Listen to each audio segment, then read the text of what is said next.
너희 죽음에 억울함이 남지 않도록 하겠다. 책임 있는 자에게 반드시 책임을 묻겠다. 이 말은 제가 고 최수근 시신 앞에서 다짐하고 약속한 말입니다. 시간은 무심하게 흘러 다음 달이면 최상병이 사망한 지 벌써 1년이 됩니다. 사건의 실체 진실은 규명되지 않고 있고 책임자 처벌은 요원하기만 합니다. 대통령이 수석 보좌관 회의에서 국방비서관으로부터 1사단 사망사고 관련 보고를 받으면서 이런 일로 사단장을 처벌하면 대한민국에서 누가 사단장을 할 수 있겠느냐며 경고하였다고 했습니다. 대통령이 국방과 관련하여 이렇게 화를 낸 적이 없다고도 했습니다. 국방부 법무관리관이 저에게 전화하여 사건 인계서를 보내라. 죄명, 혐의자, 혐의 내용을 빼라. 수사라는 용어를 사용하지 마라. 라는 등 이해할 수 없는 말을 하였습니다. 저는 현재 사령부로부터 약 4km 떨어진 독립수경지 사무실에 격리되어 11개월째 아무런 임무 없이 출퇴근만 하고 있습니다. 모든 업무로부터 배제되고 부하들과의 자유로운 접촉도 차단된 상태입니다. 한 개인이 국가 권력을 상대로, 그것도 최고 권력을 상대로 이렇게 버틴다는 것은 기적 같은 일입니다. 매일 죽음 같은 시간을 보내면서도 제가 참고 견딜 수 있는 힘은 오로지 국민 여러분들의 지지와 응원이 있기 때문입니다. 2025년 1월 9일 박정훈 대령은 항명 및 상관 명예훼손 혐의에 대해 1심에서 무죄가 선고됐다. 2023년 10월 6일 국방부 검찰단이 정훈 대령을 기소한 지 1년 3개월 만이다. 그러나 군 검찰단은 군사법원에 박정훈 대령에 대한 항소장을 접수했다.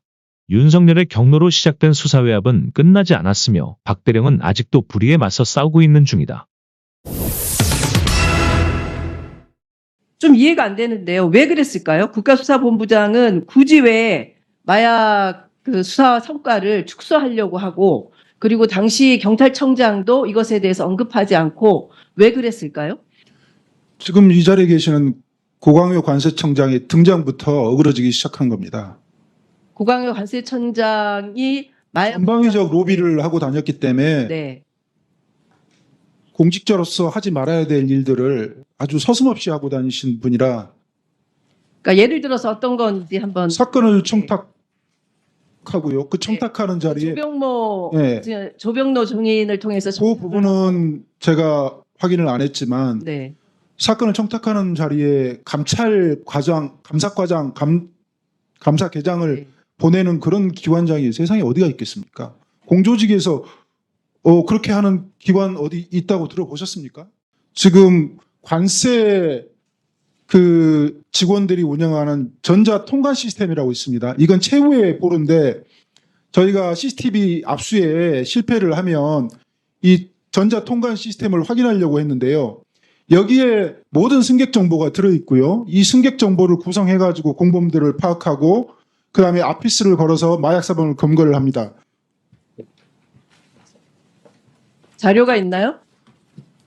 지금 이거 보시면 이 반복되는 사람들이 있습니다. 말레이시아에서 일주일 10일 간격으로 들어오는 사람들이 있습니다. 이걸 전자통관 시스템에서 걸러내지 못했다고 그러면 대한민국 그 전자통관 시스템 그거 교체해야 됩니다.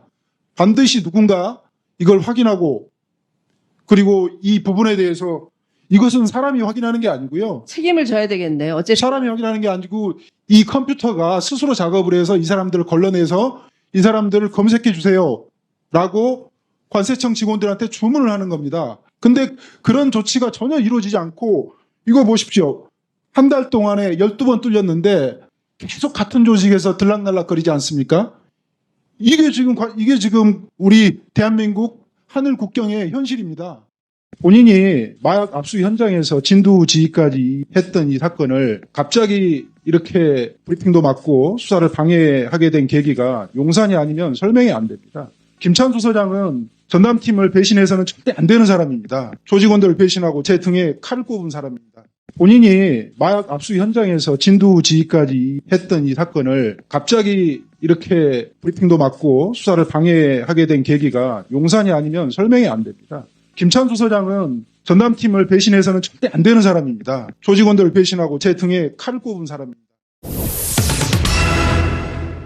홍 차장님은 군 출신이지만 국정원에 얼마나 계셨습니까?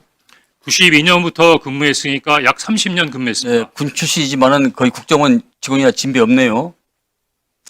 그러면 여인영으로부터 국회의원 체포 명단을 받았죠? 네. 목적 없이 받았다 하시죠?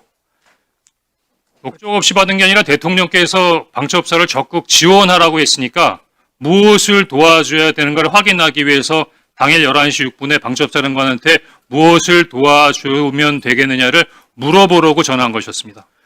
본위원에게도 그날 11시 20분 어간에 방첩사로부터 체포 명단 리스트를 제가 받았습니다. 네.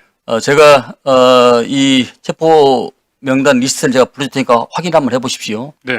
우선 체포조, 체포 대상, 우원식, 이재명, 한동훈. 우선 체포 대상, 조국, 정청래, 양정철, 박찬대, 조혜주, 이하경, 양경수, 김호준, 김민웅, 김민석, 김명수. 기억과 일치합니까? 대부분 일치하는데 이경수라고 하셨습니까? 양경수. 아, 양경수 맞습니다. 예. 이 윤석열의 국회의원 체포 지시를 조태용 원장에게 보고하거나 알린 바가 있었다고 하셨죠? 당시 상황을 좀 설명드릴 수 예. 되겠습니까? 설명해 주십시오. 예. 일단 오전에는 원장님께서 홍장원 차장으로부터 보고받은 적이 없다고 말씀하셨는데 오후에는 그래도 대통령으로부터 전화를 받았다든가 방첩사를 지원하다든가 하는 부분에 대해 보고를 받았다고 말씀해 주셔서 제가 조금 마음이 가볍습니다. 다행입니다. 그런데 보고를 할 때 방첩사를 지원하라고 합니다라고 얘기만 하고 딱 끊고 그 다음에 다른 얘기는 안 하나요? 사실대로 말씀드리면 보고를 보고를 안 한 것이 아니라 보고를 거부하신 겁니다. 제가 정무직에 때 얘기하지 않은 것은 내용 자체가 너무 민감한 부분이라서 다른 사람들하고 쉽게 공유할 수 있는 사항이 아니라고 생각했습니다. 그래서 일단 정무직 회의를 마치고 제 보좌관에게 원장님께 보고 드릴 수 있는 사항인지는 한번 확인해 보라고 그랬습니다. 그랬더니 오라고 말씀하셨고 제가 서둘러서 원장님실로 보고를 들어가는 것을 비서실 직원들이 다 봤으니까 아마 보고 드렸던 것 자체를 다르게 말씀하실 수는 없을 겁니다. 제가 물려고 들어가니까 원장님께서는 그 정무직 회의를 하셨던 그 소파에 그냥 앉아 계셨고 제가 앉자마자 원장님 제가 대통령님으로부터 전화를 받았습니다. 그런데 아마 대통령님께서 해외 출장을 이미 출발하셔서 아마 국내에 안 계신 줄 알고 저에게 전화하신 것 같습니다라고 얘기했는데 그 뜻은 원장님께서 그 다음날 아침에 일찍 해외 출장이 있으셨어요. 아마 국정원장 정도의 출장은 대통령께서도 아셨을 테니까 아마 착오인지는 모르겠지만 왜냐하면 그 이외에는 저에게 전화할 이유가 없었기 때문이죠. 그 다음에 아무 말씀 없으셨습니다. 더구나 비상국무회의에 가서 대통령을 만나고 오셨을 텐데도 비상국무회의에 갔다 왔다라는 말씀도 없으셨습니다. 그래서 제가 이어서 대통령께서 방첩사를 지원하라고 합니다. 라고 하니까 아무 말씀도 없으셨습니다. 그래서 제가 사실은 조금 좀 놀라시라고 근데 방첩사에서 지금 이재명하고 한동훈을 잡으러 다닌답니다. 라고 말씀하시니까 다소 의외의 답을 받았습니다. 내일 아침에 얘기하시죠. 그래서 지금 드릴 수 있는 사항이 아니잖아요. 더구나 정무직 회의도 지금 TV에서는 계엄군과 시민, 경찰, 국회 관계자들이 엉켜서 정말 국가의 초유의 위기 상황으로 치닫고 있는데 국가안보를 책임지고 있는 순회회의에서의 어떤 결론이 내일 아침에 얘기하시죠? 그럼 그 야간 동안은 뭘 한다는 겁니까? 그래서 제가 원장님께 방첩사를 지원하라는 대통령의 지시가 있다고 하면서 방첩사에서 한동훈과 이재명을 잡으러 다닙니다. 라고 말씀드리니까 내일 아침에 얘기하자고 말씀하셨고 그래서 제가 원장님 그래도 최소한의 업무 방향이나 지침은 주셔야죠. 그렇게 말씀드렸더니 그 앉았던 소파에서 일어나서 가버리셨어요. 더 이상 보고 드릴 수가 없었습니다. 그것을 우리 홍 차장께서는 원장이 정치 개입이라고 판단했다고 생각하십니까? 제가 보기엔 지금 원장님께서 정치 개입이라고 판단하는 것은 그 내용이 아니라고 생각합니다. 그 정치 개입이라고 원장님께서 말씀하신 건 다른 얘기인데요. 그 다음날 11시 30분 정무직 회의가 끝나고 난 다음에 원장님께서 이런 제의를 하십니다. 통상 일주일에는 한 번이나 두 번 정도 정무직 회의를 하는데 상황이 엄중하니까 우리 매일 아침마다 티타임을 하면서 상황 관련된 부분에 대한 대처 협의를 합시다. 저는 그거를 아침마다 9시에 원장님하고 티타임 하면서 이런저런 부분에 있어서 업무를 협의해야 한다고 생각했고, 그러면 원장님께 어떤 아이디어를 드릴 수 있을까라는 생각을 했습니다.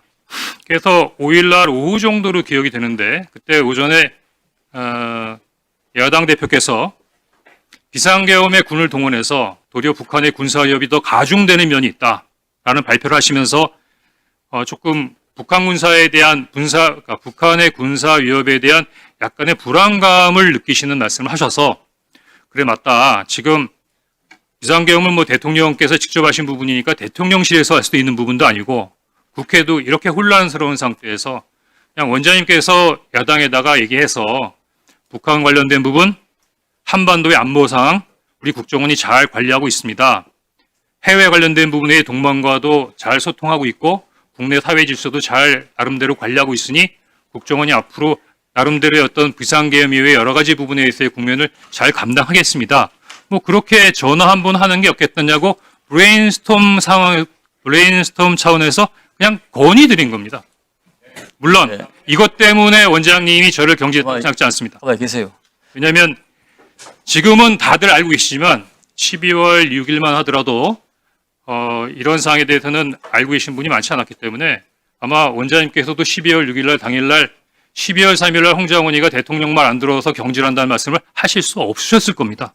다만 거기에 대한 이유로 그 이야기를 하신 것 같고, 다만 제 입장에서는 대단히 억울하고 문제시되는 게 대부분 잘 자세히 보시지 않으면 잘 모르시겠지만 국정원법 11조에 보면 국정원 직원이 정치 중립을 위반하면 7년의 징역에 처할 수 있도록 되어 있습니다.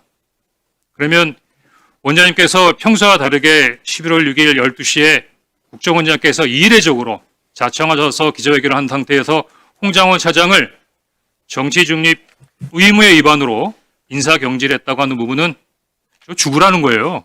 사법적으로 매장하겠다는 겁니다. 근데 그게 말씀으로 끝나지 않았습니다.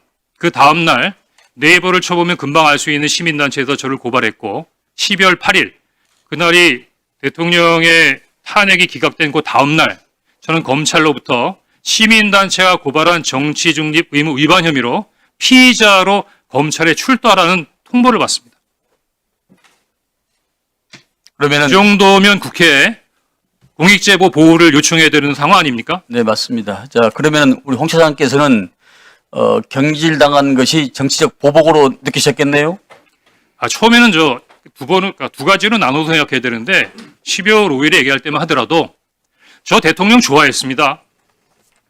시키는 거 다 하고 싶었습니다. 근데 그 명단을 보니까 그거는 안 되겠더라고요. 예를 들어서 위원장님 집에 가셔서 편안하게 가족들하고 저녁 식사하고 TV 보시는데 방첩사 수사관과 국정원 조사관들이 뛰어들어서 수갑 채워서 벙커에 갖다 넣었다. 대한민국이 그러면 안 되는 거 아닙니까? 그런 게 매일매일 일어나는 나라가 하나 있습니다. 어디? 평양. 그런 일을 매일매일 하는 기관 어디? 북한 보위부. 이상입니다.